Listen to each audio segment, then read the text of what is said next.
Assalamualaikum warahmatullahi wabarakatuh. Kami dari kelompok Jepang 3 dengan anggota Bagus Ardiansyah, Muhammad Restu Firdaus, dan saya sendiri Naufal Jafar Gumaisa akan mempresentasikan tentang praktek kebank sentralan Jepang. Pengantar sistem keuangan, yaitu pelaksanaan sistem keuangan di Jepang melibatkan koordinasi yang erat antara BOJ, FSA, dan lembaga keuangan lainnya. Dengan regulasi yang ketat, inovasi teknologi, dan respon yang cepat terhadap tantangan, Jepang berusaha untuk menjaga stabilitas dan efisiensi sistem keuangan. Upaya ini penting untuk mendukung pertumbuhan ekonomi yang berkelanjutan dan melindungi masyarakat dari risiko finansial. Yang kedua, kelembagaan Bank Sentral, yaitu kelembagaan Bank of Japan atau BOJ dirancang untuk memastikan bahwa bank sentral dapat menjalankan fungsinya dengan efektif dan menjaga stabilitas ekonomi dan keuangan.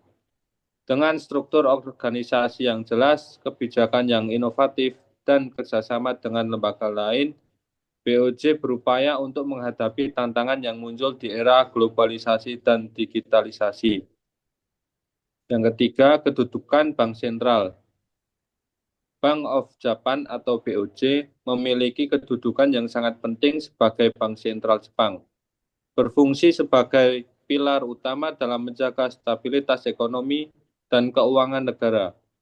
Dengan independensi hukum yang kuat, BOJ dapat mengambil keputusan berdasarkan analisis ekonomi yang objektif, tanpa tekanan politik, sehingga mampu mengelola kebijakan moneter yang efektif untuk menjaga kestabilan harga dan mendukung pertumbuhan ekonomi.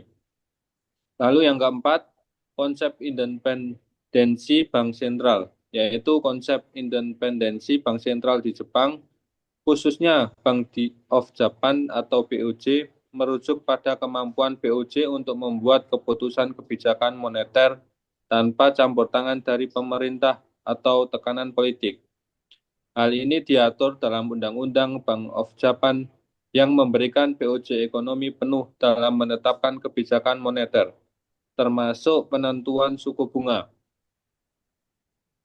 Selanjutnya ada peran makro bank sentral, yaitu Bank of Japan atau BOJ sangat krusial dalam menjaga stabilitas ekonomi dan keuangan negara. Pertama, BOJ bertanggung jawab mendukung pertumbuhan ekonomi. Dalam konteks ini, BOJ telah menerapkan berbagai kebijakan inovatif, seperti pelonggaran kuantitatif dan suku bunga negatif, untuk merangsang perekonomian yang mengalami stagnansi dan deflasi. Selanjutnya ada kebijakan sistem pembayaran. Kebijakan sistem pembayaran di Jepang yang dikelola oleh Bank of Japan atau BOJ berfokus pada menciptakan sistem yang efisien, aman, dan terintegrasi dengan teknologi terbaru. BOJ berperan sebagai pengatur dan pengawas sistem pembayaran, memastikan bahwa transaksi keuangan dapat dilakukan dengan lancar dan tanpa gangguan. Salah satu inisiatif utama adalah pengelolaan sistem pembayaran besar yang memungkinkan transaksi antar bank dilakukan secara cepat dan aman. Lalu selanjutnya ada kebijakan dan transmisi kebijakan moneter. Kebijakan moneter di Jepang yang dikelola oleh BOJ bertujuan untuk mencapai stabilitas harga dan mendukung pertumbuhan ekonomi. BOJ menggunakan berbagai instrumen kebijakan, termasuk suku bunga, pelonggaran kuantitatif, dan program pembelian aset untuk mempengaruhi kondisi ekonomi. Lalu kebijakan makroprudensial, konsep dan aplikasi. Kebijakan makroprudensial di Jepang berperan penting dalam menciptakan kondisi yang mendukung stabilan ekonomi jangka panjang dan mencegah terjadinya guncangan besar yang dapat merusak sistem keuangan. Kebijakan ini.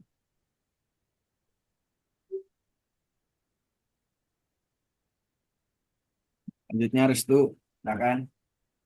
Selanjutnya ada pengantar stabilitas sistem keuangan.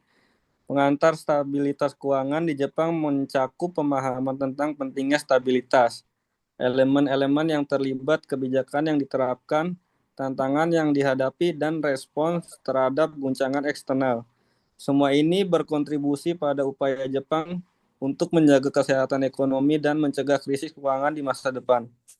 Lalu ada bauran kebijakan bank sentral. Bauran kebijakan bank sentral di Jepang mencakup kombinasi kebijakan moneter konvensional dan tidak konvensional, pengawasan sektor keuangan, serta untuk mencapai stabilitas ekonomi dan keuangan di Jepang.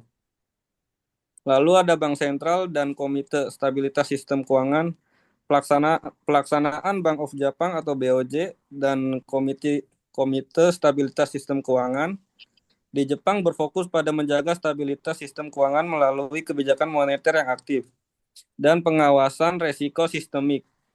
BOJ bertanggung jawab untuk merumuskan kebijakan moneter, termasuk pengaturan suku bunga dan pelonggaran kuantitatif, serta menyediakan likuiditas dalam situasi krisis. Sementara itu,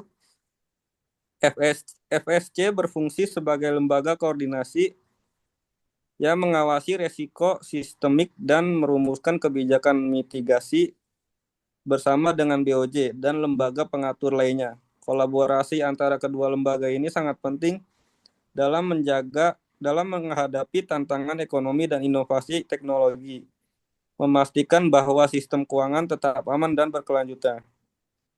Yang terakhir ada Central Bank Digital Currency, Bank of Japan, BOJ, memulai melakukan eksperimen dan penelitian terkait potensi penerbitan CBDC untuk menghadapi tantangan sistem pembayaran yang semakin kompleks di era digital.